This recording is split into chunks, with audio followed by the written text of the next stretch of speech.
Live mula sa bulwagang pambalitaan ng Radyo DZLB. Ito ang DZLB News.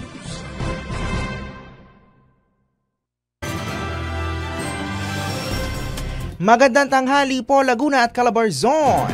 Sumasa inyo ang DZLB News, balitang atin ibabalita natin. Ngayon po ay araw ng Lunes. Ika-19 sa buwan ng Pebrero taong 2024. Sa ulo ng mga balita. Mga ulat po ng bomb threat sa lungsod ng San Pedro kasalukuyang iniimbestigahan. Klase sa ilang mga paaralan sa lungsod sinuspindi na. 4 na lalawigan sa Calabarzon pasok sa mga lalawigang may pinakamalaking ambag sa Gross Domestic Product o GDP ng ating bansa. Pagsasampa ng kasong arson laban sa grupo ni Direk Jade Castro itutuloy ng piskalya. Unang medical mission para sa mga liblib na lugar sa lalawigan ng Quezon ngayong taon, matagumpay na isinagawa sa bayan ng San Antonio. Pinakamalaking over-the-water linked bridge sa rehiyon ng Calabarzon, itinatayo sa lalawigan ng Quezon. 2 kooperatiba sinanay ng DA Agricultural Training Institute Calabarzon upang maging ganap na organic certifying body.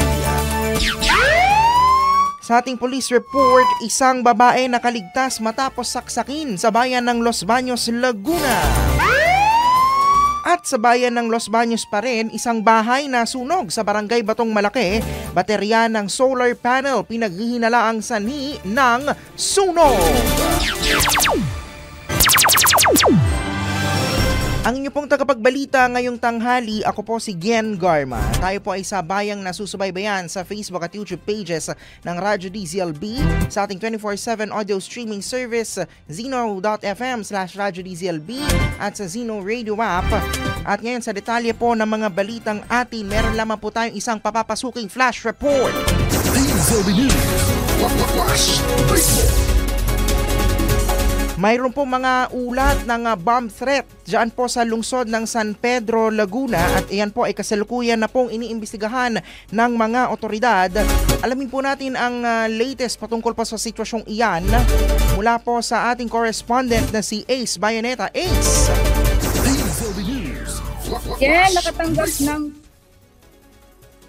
Go ahead, Ace. Nakatanggap ng bomb threat kaninang alas 6 ng umaga ang ilang estudyante sa lungsod ng San Pedro, Laguna sa pamamagitan ng text at email. Dahil dito, nagsuspinde ang ilang mga pampubliko at pribadong paaralan sa lungsod ng klase ngayong araw. Ayon sa panayam ng DZLB team sa City Disaster Risk Reduction Office o CDRRMO ng San Pedro, bandang alas 10 ng umaga ay iniimbestigahan na ng Philippine National Police o PNP San Pedro ang nasabing pangyayari. Ayon naman sa San Pedro City Police Station, kasalukuyan na nagsasagawa ng investigasyon ng Explosives and Ordnance Division at K9 unit nito. Ayon naman sa impormasyong nakalap ng DZLB News mula sa ilang mga mag-aaral ng lungsod, nagsuspinde na ng klase ang mga sumusunod na paaralan. Pasita Complex 1 Elementary School, Barangay Santo Niño Elementary School, San Pedro Relocation Center National High School, Mater Ecclesiae School, St. Francis of Assisi College at Upper Villages Christian Academy. Maglalabas naman ng opisyal na pahayag ngayong araw ang Department of Education Schools Division Office ng San Pedro patungkol dito. Pinaalalahanan naman ng CDRRMO San Pedro ang lahat na patuloy na mag-ingat. Ace Bayoneta, DZLB News. Maraming salamat Ace sa iyong ulat at obviously mga kaibigan, ito po ay isang developing story, no? Dahil patuloy po yung investigasyon na isinasagawa ng mga otoridad. Kaya manatili po kayong nakatutok dito sa DZLB News at sa Radyo DZLB para po sa iba pang mga updates patungkol po sa sitwasyon na iyan sa lungsod ng San Pedro. DZLB News. Flash report. Samantala, sa iba pa po nating mga pag-uulat ngayong tanghali, 4 na lalawigan sa rehiyon ng Calabarzon ang nakapasok sa top 10 ng mga lalawigan at highly urbanized cities o HUCs sa labas ng Metro Manila na may pinakamalaking ambag sa Gross Domestic Product o GDP ng ating bansa noong taong 2022. Ito ay ayon sa provincial o sa resulta ng Provincial Product Accounts o PPA na inilabas ng Philippine Statistics Authority o PSA nito lamang ikawalo ng Pebrero. Pinakauna sa listahan ang lalawigan ng Laguna na may provincial GDP na halos 900 at 70 bilyong piso. Katumbas ito ng 5% ng kabuang GDP ng bansa. Sumunod naman ang Cavite na ang ambag sa GDP ng Pilipinas ay 3.7% at ang Batangas na kumakatawan naman sa 3.1% ng national GDP. Nasa 731 bilyong piso ang GDP ng Cavite habang nasa 615 bilyong piso ang GDP ng Batangas. 731 billion sa Cavite, 615 billion sa Batangas. Nasa ika-9 na pwesto naman ang Rizal na may GDP na katumbas ng 1.7% sa buong bansa. Nasa 340 billion pesos naman ang GDP ng naturang lalawigan. Samantala, lumabas din sa PPA na nakaranas ng positibong growth rate sa GDP ang lahat ng lalawigan sa ating rehiyon, pati na ang highly urbanized city ng ating rehiyon, ang lungsod ng Lucena, mula 2021 hanggang 2022. Ito ang unang pagkakataon na inilabas ng PSA ang mga datos mula sa PPA na sumasaklaw sa lahat ng rehiyon sa bansa maliban sa National Capital Region. Kabilang dito ang mga tala mula sa 82 probinsya at 17 HUCs mula Nobyembre hanggang Disyembre 2023. Layon ng PSA na maisagawa at ma-institutionalize ang PPA sa lahat ng rehiyon sa bansa pagsapit ng taong 2025. Tuluyan na pong sasampahan ng kasong destructive arson ang film director na si Jade Castro at ang 3 nitong kasamahan. Ito po ay kaugnay sa panununog ng isang modernized jeep sa bayan ng Katanawan, Quezon nito pong Enero 31. Ayon sa 17 pages, 17 pahinang resolusyon ng Office of the Provincial Prosecutor na inilabas nito pong Biyernes, mayroon daw probable cause ang reklamo laban sa grupo ni Castro. Ang posibleng motibo na itinuturo naman ng pulisya base sa kanilang cyber patrolling, may mga social media posts umano si Direk Jade kontra sa PUV Modernization Program. Motibo na yon?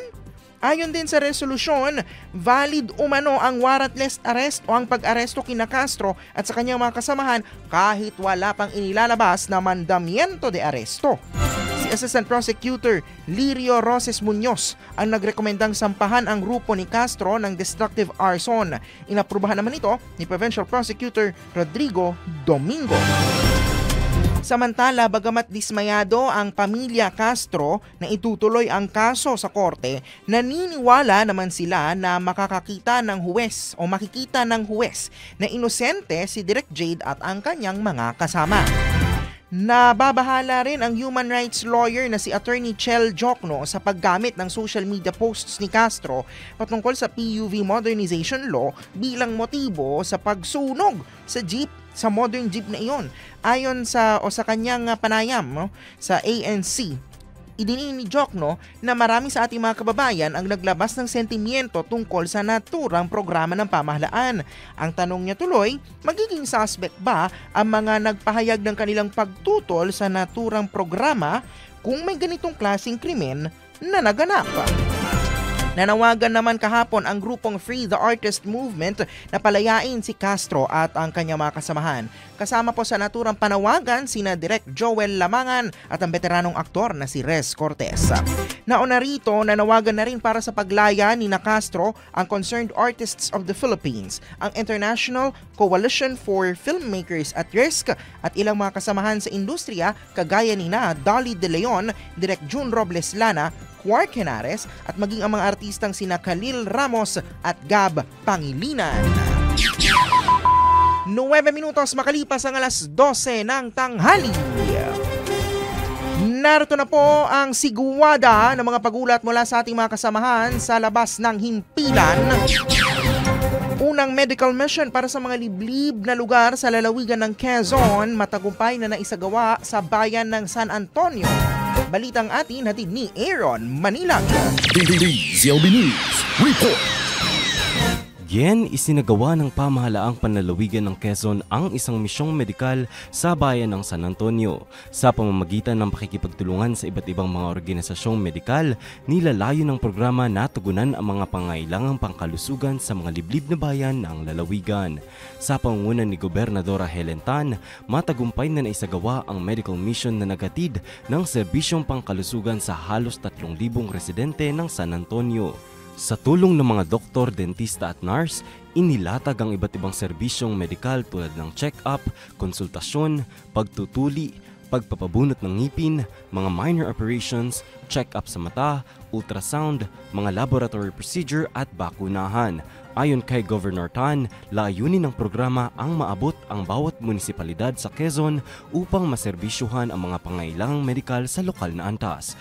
Ayon naman sa ulat ng Quezon Provincial Information Office, naging matagumpay ang lalawigan sa pagsasagawa ng programa katulong ng iba't ibang medikal na organisasyon sa loob man at labas ng rehiyon ng Calabarzon. Giyan, kasabay nga ng medical mission, isinagawa rin ang pamamahagi ng mga esensyal na gamot para sa 14 na barangay ng San Antonio.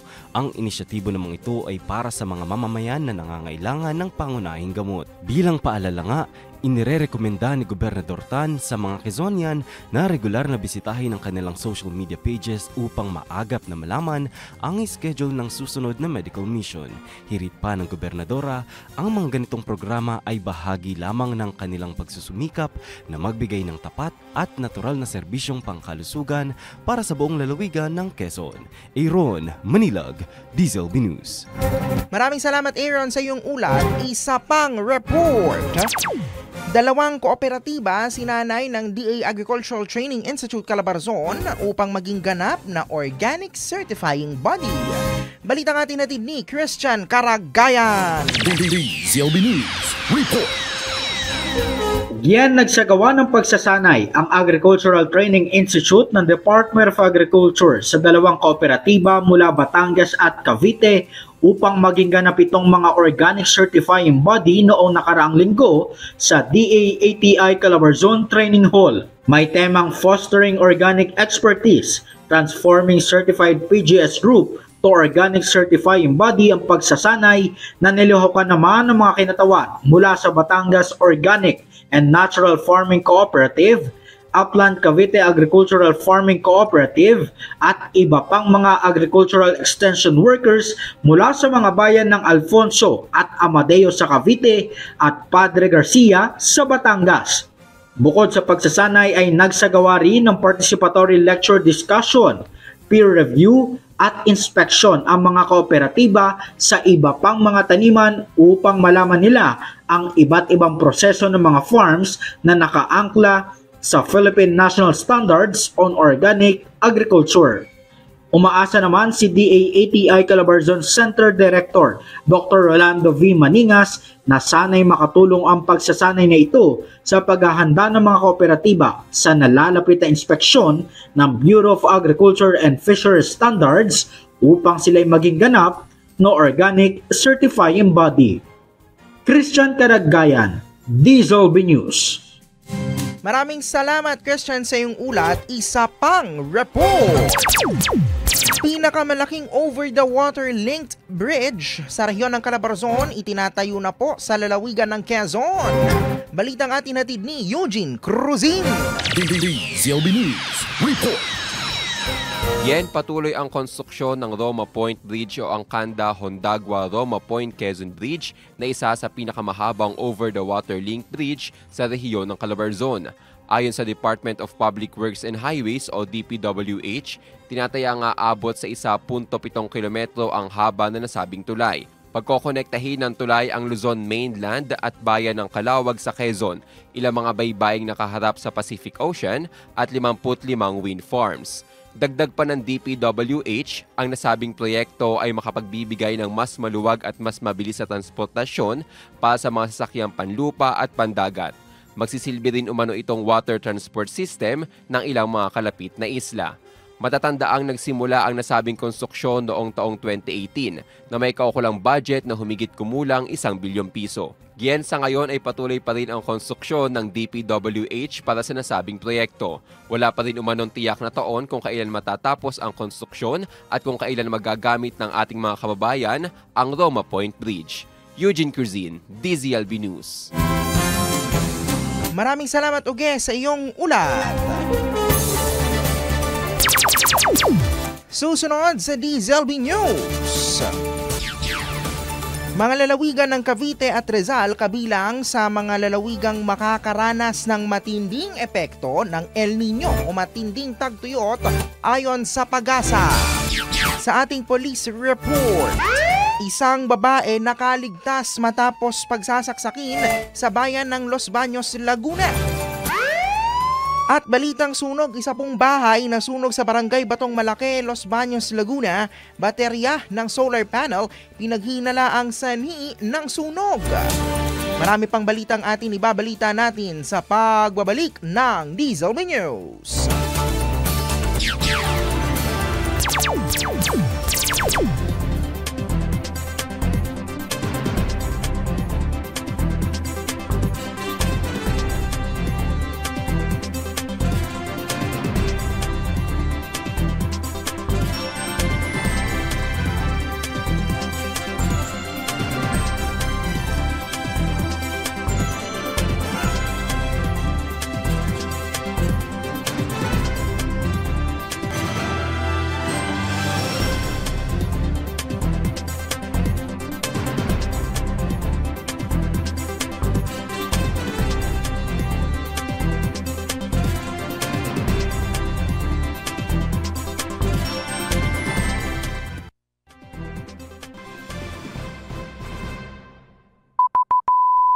Ang oras, 17 pasang alas 12.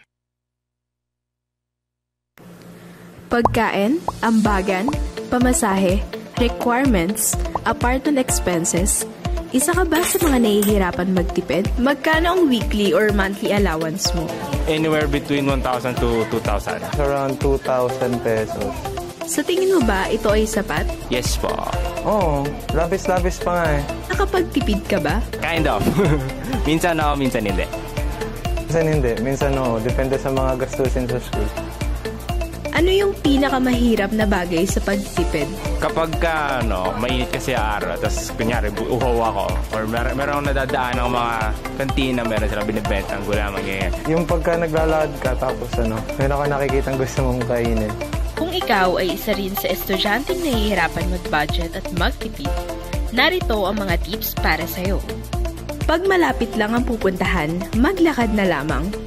Magdala ng baong tubig at pagkain. Matutong magkontrol sa sarili sa paggastos. Gumawa ng budget plan. Huwag kalimutan na unahin ang iyong needs kaysa wants. Magtipid para iwas kipit.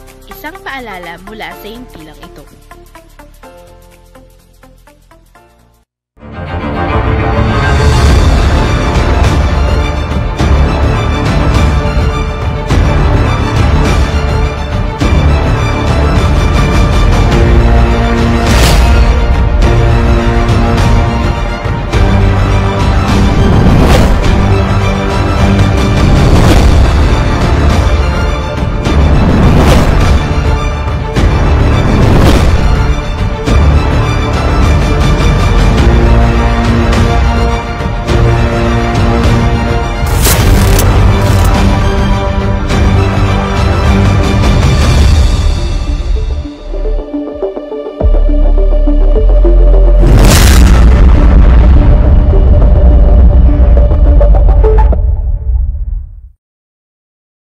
Hello, everyone, and welcome to the first ever episode of Policy Bites, the Deep Lab podcast.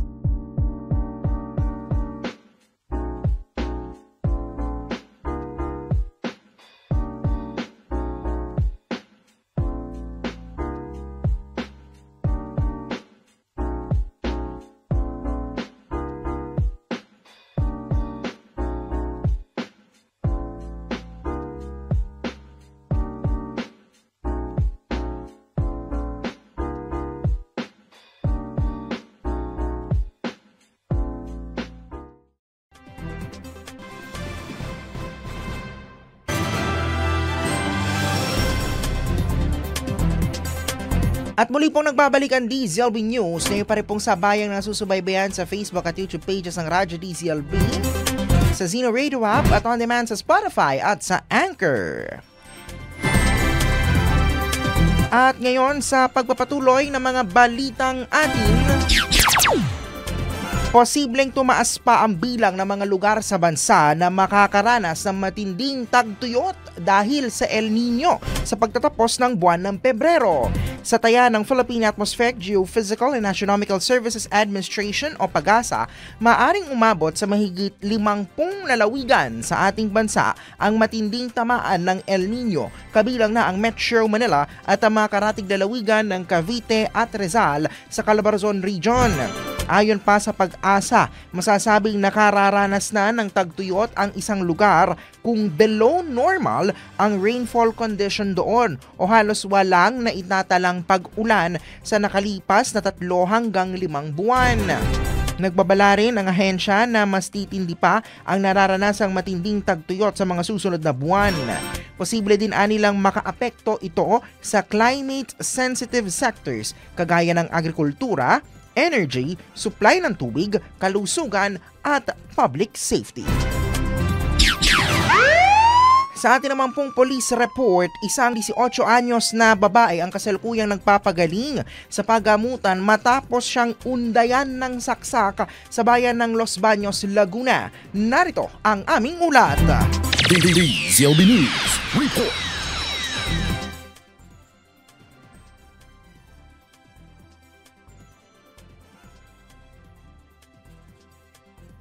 Mula sa madilim na dulo ng bagong gawang kita sa CCTV footage ng pamahalaang barangay ng Maahas, Los Baños, Laguna ang pagsulpot ng isang taong duguan mula sa madilim na dulo ng bagong gawang IPB Road bandang alas 7:19 ng gabi nitong Biyernes. Ang nakunan sa CCTV, isa palang 18 anyos na babae na sinaksak malapit sa naturang lugar. Ayon sa CCTV footage ng Barangay Maahas, ang biktima ay nanggaling dito sa bahaging ito ng IPB Road kung saan may mga kakahuyan at may kabukiran. Mula rito, tumakbo siya patungo sa bahaging ito ng Maahas Road bago umangat sa riles ng tren. At dito na nga siya humandusay. Kita rin sa CCTV ang pagtakbo ng 2 tao papalayo mula sa madilim na bahagi ng kalsada. Bandang alas 7:27 naman, may emergency lights na makikita sa CCTV footage. Isa sa mga unang rumesponde sa naturang insidente ay ang Security and Safety Office o SSO ng Universidad ng Pilipinas, Los Baños. Alas 7:31 naman ng gabi nang nakarating ang ambulansya ng Barangay Tuntungin Putho. Dinala naman ang biktima sa ospital makalipas ang ilang minuto. Ayon sa kapatid ng biktima, nag-aabang ng masasakyang tricycle ang babae malapit sa International Rice Research Institute o IRI nang tawagin siya ng suspect. Dinala ng suspect ang babae sa masukal na lugar. Babalikan po natin yung ulat na iyan maya-maya po lamang. Nagkakaroon lang tayo ng kaunting problemang teknikal. Sa iba pa po nating mga balita, tungo po muna tayo sa balitang sunog. Nasunog ang 2 palapag na tahanan sa Barangay Batong Malaki, Los Baños, Laguna nito pong Biyernes. Ang tinuturong sanhi ng sunog, baterya ng solar panel. Narito po ang aming ulat. DZLB News Report. Hindi naman kami makakatulog baka ganito nangyari. Hindi kami makakatulog. Ay, Diyos ko po. Hindi maitago ng retiradong si Mang Amando Nerpio ang kanyang emosyon matapos matupok ang kanilang 2 palapag na tahanan sa loobang bahagi ng Sitio Pagkakaisa, Purokdo, sa Barangay Batong Malaki, Los Baños, Laguna nitong Biyernes ng hapon. Matapos makatanggap ng tawag sa radyo ang Los Baños Fire Station, nakarating sila sa sunog bandang alas 4:17 ng hapon. Rumesponde rin ang Fire Brigade ng Barangay Batong Malaki at Los Baños Municipal Disaster Risk Reduction and Management Office. Under control na ang sunog bandang alas 4:30 ng hapon at idineklara ng fire out bandang alas 4:45 ng hapon. Kahit na kailangang dumaan sa maliit na eskinita bago marating ang bahay na nasusunog, hindi naman daw nahirapan ang mga bumbero sa pag-apula nito. Bukod po sa traffic, hindi naman po kami nahirapan doon sa lugar. At yung mga kalapit bahay naman po, tumulong naman din po sa pag-apula. Tagahila ng hose, yan po. Yung iba nag-iigib ng tubig para may pambuhos.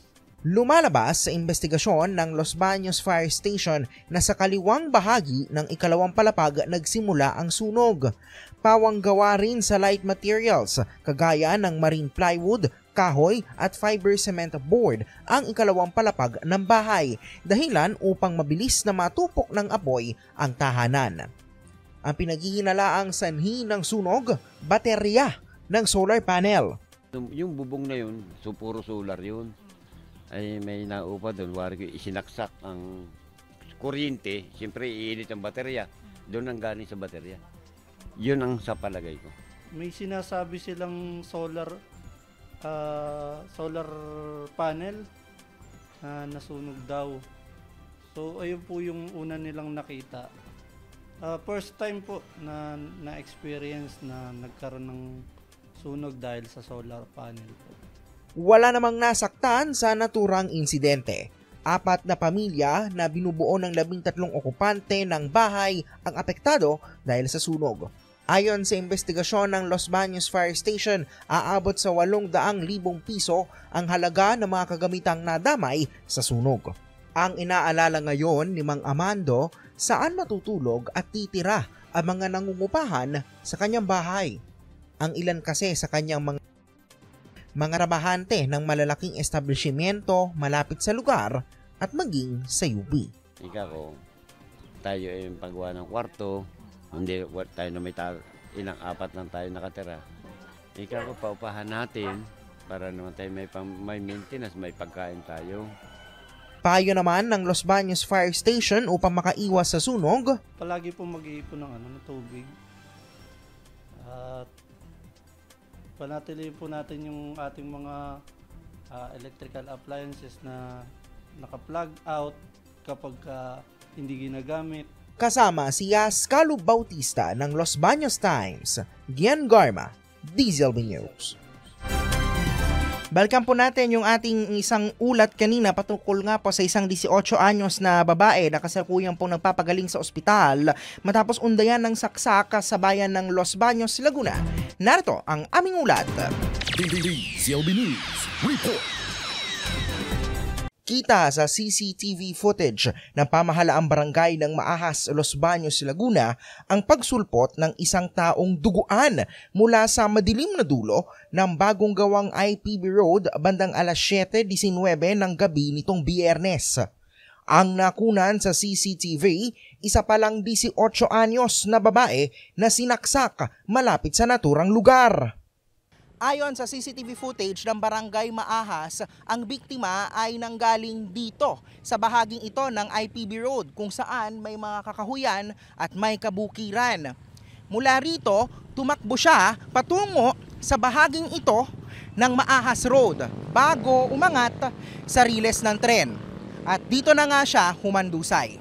Kita rin sa CCTV ang pagtakbo ng 2 tao papalayo mula sa madilim na bahagi ng kalsada. Bandang alas 7:27 naman, may emergency lights na makikita sa CCTV footage. Isa sa mga unang rumesponde sa naturang insidente ay ang Security and Safety Office o SSO ng Universidad ng Pilipinas, Los Baños. Alas 7:31 naman ng gabi nang nakarating ang ambulansya ng Barangay Tuntungin Putho. Dinala naman ang biktima sa ospital makalipas ang ilang minuto. Ayon sa kapatid ng biktima, nag-aabang ng masasakyang tricycle ang babae malapit sa International Rice Research Institute o IRI nang tawagin siya ng suspect. Dinala ng suspect ang babae sa masukal na lugar malapit sa kalsada. Ang kanilang pag-uusap nauwi sa Iringan. Pilit siyang pinapataligid lang.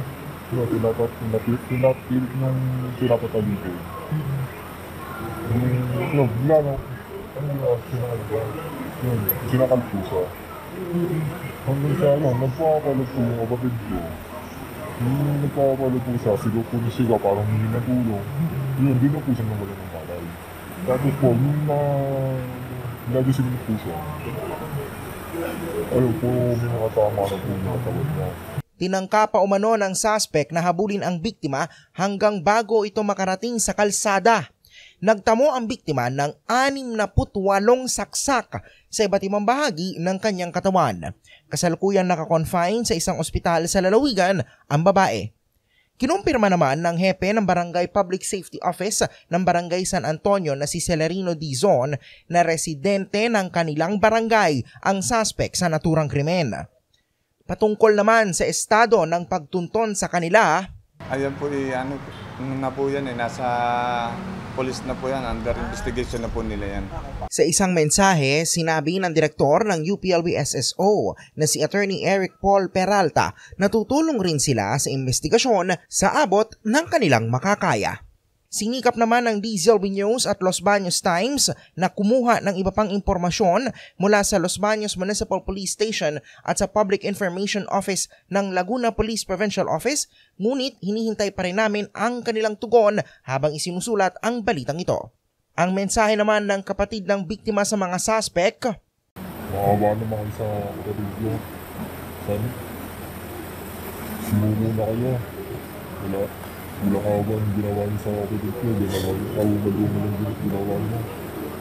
Kasama sina Yascalo Bautista ng Los Baños Times at Chris Calamlam, Gian Garma, DZLB News. DZLB News, ulat panahon. At ngayon po sa ating ulat panahon, makaranas po ang silangang bahagi ng ating bansa ng easterlies o hangin silanganin. Ang hangin silanganin po ang kasalukuyan nakakaapekto ngayon sa eastern sections ng ating bansa. Ang Metro Manila at ang buong bansa ay makakaranas ng bagyang maulap hanggang sa maulap na papawirin na may mga pulupulong pag-ulan o pagkidlat pagkulog. Sa atin naman pong regional forecast ngayong araw, makakaranas ang mga lalawigan ng Cavite, Laguna, Batangas, Rizal at Quezon ng bagyang maulap hanggang sa maulap na papawirin na may mga pulupulong pag-ulan. Maglalaro sa 19 to 33 degrees Celsius ang temperatura sa Cavite, 22 to 31 degrees Celsius sa Laguna, 23 to 32 degrees Celsius sa Batangas, 19 to 26 degrees Celsius sa Rizal, at 22 to 30 degrees Celsius sa Quezon. Sumikat ang araw kaninang alas 6:19 ng umaga at lulubog po ito mamayang alas 6:01 ng gabi.